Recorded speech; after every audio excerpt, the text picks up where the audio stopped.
जय राम जी न्योण प्रणाम घणे खमा जय माता दी।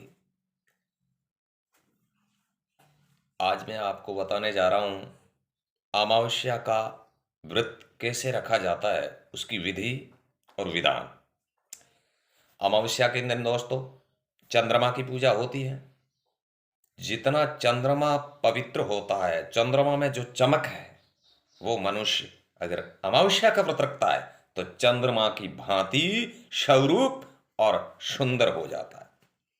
भविष्य पुराण में अमावस्या के दिन पितरों की पूजा की जाती है, परंतु गुरु महाराज जाम्बोजी विष्णु अंश कला अवतार थे। जाम्बोजी ने हम विष्णुइयों को अमावस्या का व्रत क्यों बताया? क्योंकि जब पितरों की पूजा होती है तो पितरों से तो हम लोगों को निवृत्त किया है। वो लोग जाए हैं, जन्मे हैं, मरे हैं, और मनुष्य जब मरता है तो पितृ बनता है। तो उसकी पूजा का विधान जाम्बोजी ने हमें नहीं बताया, एक जगह लिखा हुआ है। उनकी पूजा करने से कोई लाभ नहीं होगा। जाम्बोजी ने क्या कहा कि ओम विष्णु भणाजर जरिए धर्म हुए पापा सूटीजिए।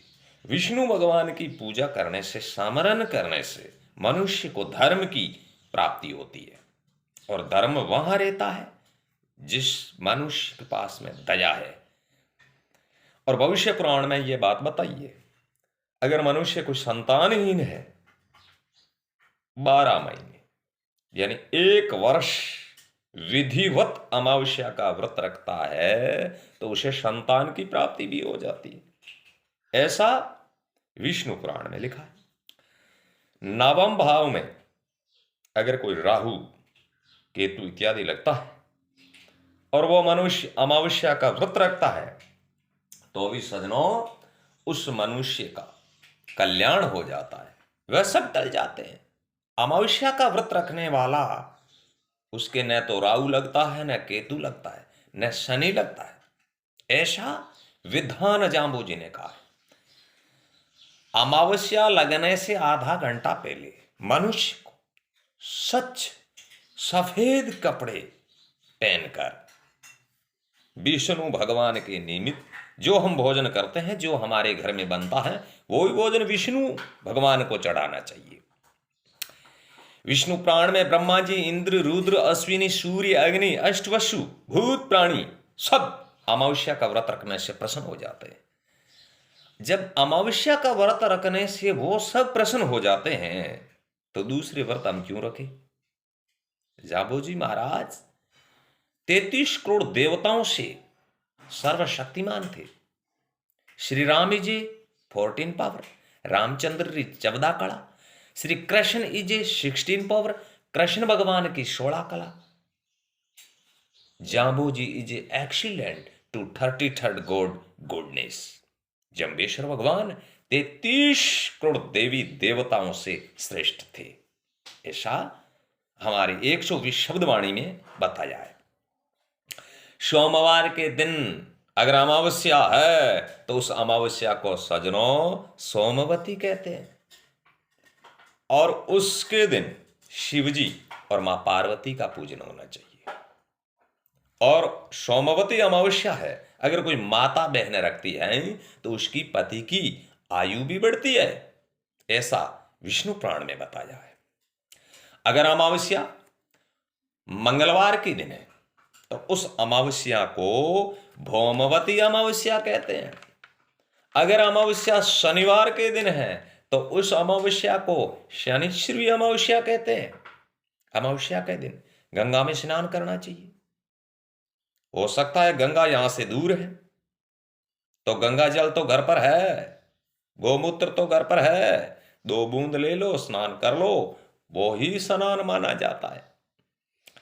अमावस्या के दिन पीपल की पूजा होनी चाहिए। पीपल के मूल भाग में विष्णु का निवास है, पीपल के तन्ने में शिव जी का निवास है, और पीपल के अग्रभाग में ब्रह्मा जी का निवास है। अमावस्या के दिन गाय को दही और चावल खिलाना चाहिए। सज्जनों, अमावस्या का फल सभी पापों को मुक्त कर देता है। ऐसा चंद्रमा के सम्मान मनुष्य को रूप और सुंदरता प्रदान होती है। सूर्य और चंद्रमा जब एक राशि में होते हैं तब तक अमावस्या मानी जाती है, क्योंकि अमावस्या के दिन अन्न पर, जल पर, खाने की हर एक वस्तु पर चंद्रमा की छाया नहीं पड़ती है, तब तक वो भोजन मनुष्य के खाने लायक नहीं है। चंद्रमा शीतलता प्रदान करता है, स्वच्छता प्रदान करता है। अमावस्या के दिन मनुष्य को दाती, गड़ासी, हल, चक्की इत्यादि नहीं चलानी चाहिए। धोबी, चक्री, डेढ़ घरे नहीं जाइए। अमावस्या का व्रत विष्णुइयों के लिए इतना महत्व है। वैसे मुसलमान के सिवाय हिंदू समस्त कौम रख सकता है। उसमें जाट, सुथार, दर्जी, कोली, बनिए हैं, सब आते हैं। मनुष्य मात्र के लिए अमावस्या का व्रत रखना चाहिए। अमावस्या का व्रत रखने से मनुष्य बल, वीर्य, बुद्धि आती है। व्रत तो हजारों हैं, लेकिन अमावस्या का व्रत महीने में एक बार आता है, इसलिए अमावस्या का व्रत ही श्रेष्ठ माना जाता है। और जब महीने में एक बार हम लोग व्रत करते हैं तो उससे मनुष्य का स्वास्थ्य का संतुलन भी अच्छा रहता है। तो सज्जनों, ये आपको कैसा लगा? प्लीज हमारे चैनल को सब्सक्राइब कीजिए, बेल आइकन घंटी दबा करके, और इस वीडियो को आगे तक शेयर भी कीजिए। ओम विष्णु शरणम।